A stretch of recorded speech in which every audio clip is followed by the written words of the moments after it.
Assalamu alaikum wa rahmatullahi wa barakatuh. Leo tumekutana hapa, tukio kubwa kabisa ni kuzindua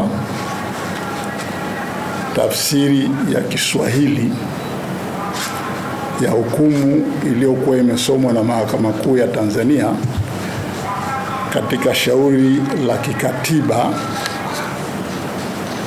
ambalo liliwasilishwa na Waislamu 12 kutoka jumuiya na taasisi mbalimbali tuliokuwa tunapinga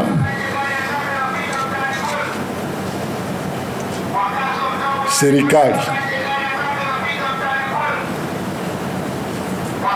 kumilikisha shughuli za Waislamu wa Tanzania kwa taasisi moja ambayo ni BAKWATA. Sasa kupitia uzinduzi huu tuna imani mtatusaidia kufikisha kile kinachoendelea hapa kwa umma wa Kitanzania.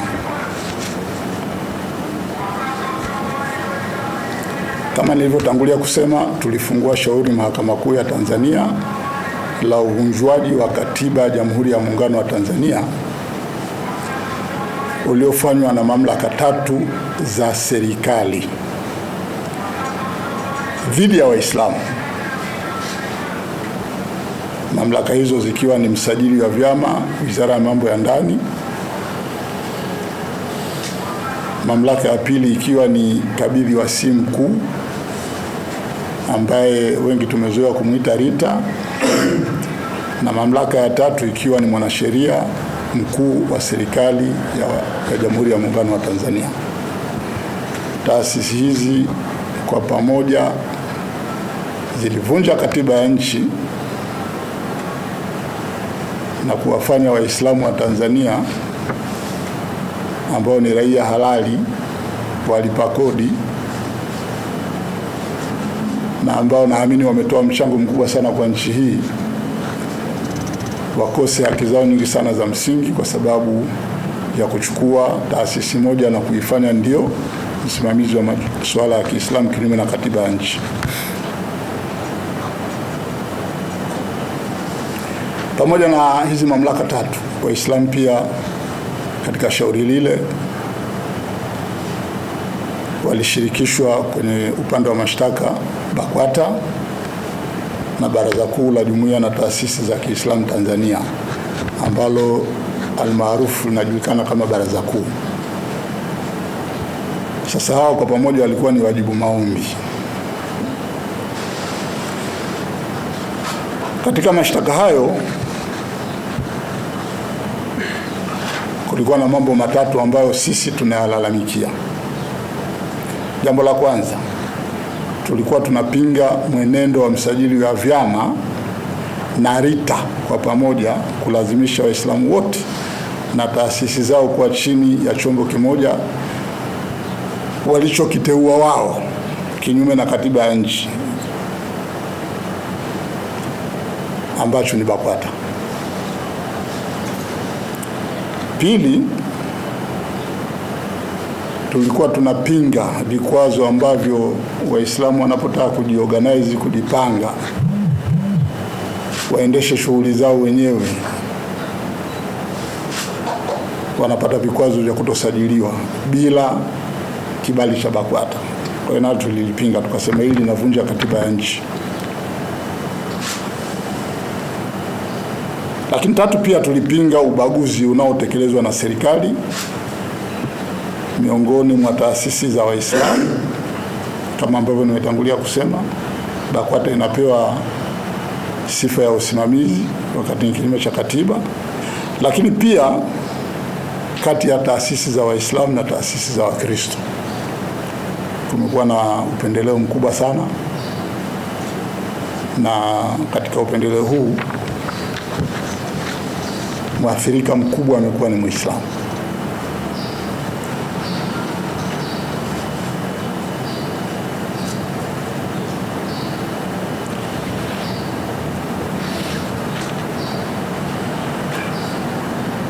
Sambamba na mambo hayo, tuliwasilisha vifungu kadhaa vya Katiba ya Jamhuri ya Muungano wa Tanzania kama ushahidi wa kuonyesha jinsi gani serikali ilikuwa inavunja katiba ya nchi. Na jambo la mwisho, tuliomba mahakama itoe uamuzi katika malalamiko hayo. Katika lile la mwanzo, katika maamuzi yake, mahakama ilisema serikali na BAKWATA wameshindwa kuthibitisha kwamba BAKWATA kwanza, serikali pamoja na BAKWATA walishindwa kuthibitisha mahakamani kwamba BAKWATA iliundwa na Waislamu. Sasa taasisi ambayo haikuundwa na Waislamu inawezaje kuwa ndiye mwakilishi wa Waislamu? Lakini lingine ni kwamba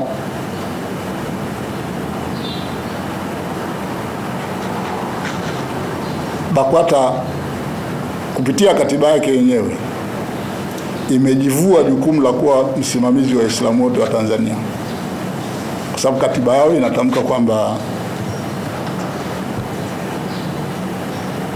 yenyewe inawajumuisha Waislamu wa madhehebu ya Shafii waliomo ndani ya Ahlusunna wal Jamaa.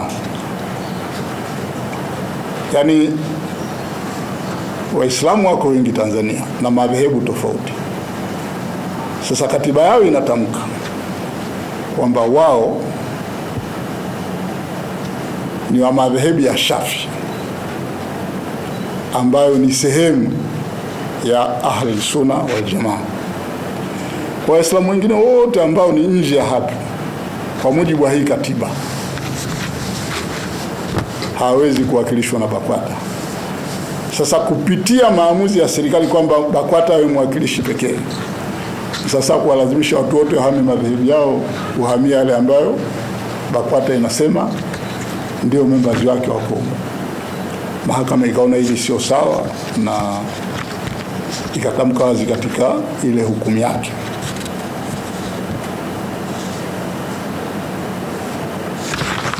Na ikatamka wazi kabisa kwamba serikali ilikuwa inakiuka na kuvunja katiba.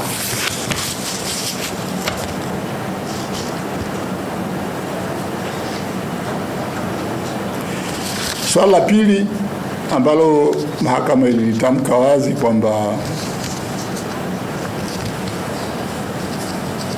linakiuka katiba ya nchi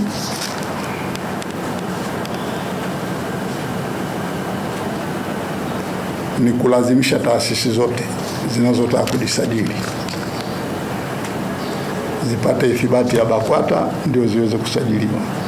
Hii kanuni haipo kwenye katiba ya nchi wala haiko kwenye sheria za nchi. Ni kanuni wamejitungia.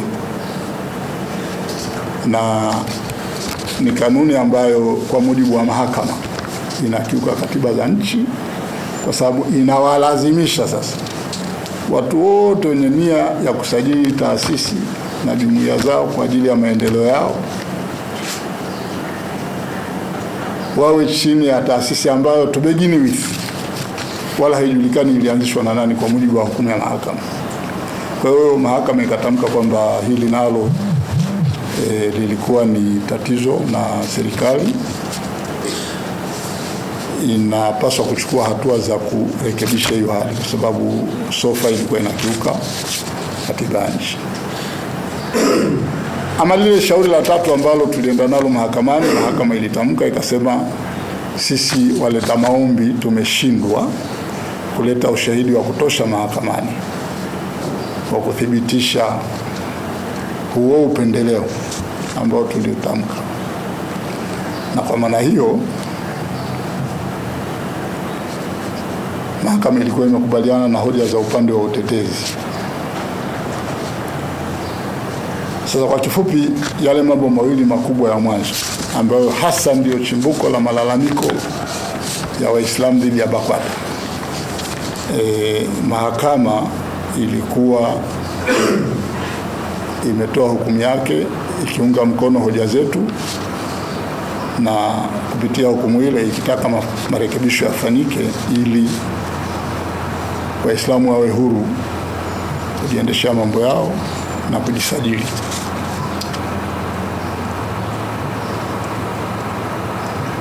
Ndugu wanahabari, katika mkutano wetu na vyombo vya habari tarehe 3 mwezi wa kwanza 2026 tuliahidi kwamba tutaendelea kutoa taarifa ya hili tukio. Manake tukio lipo linaendelea bado, kila itakapojitokeza haja ya kufanya hivi.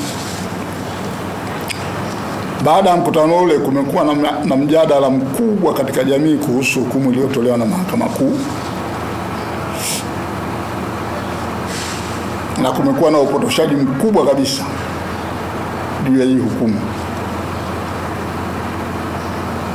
Kuna watu wengi wamejitokeza kupotosha, na upotoshaji mkubwa kabisa ambao unakuwa umefanyika ni kujenga taswira kwa jamii kwamba hili swala ni swala la Sheikh Ponda, kitu ambacho ni uzushi mkubwa, kuzingatia kwamba kulikuwa na Waislamu wengi ambao tumeshiriki kulipeleka hili swala mahakamani kwa pamoja. Sasa sijui wanatumia incentive gani watu wa BAKWATA kuwashawishi baadhi ya mashehe na viongozi wa dini maarufu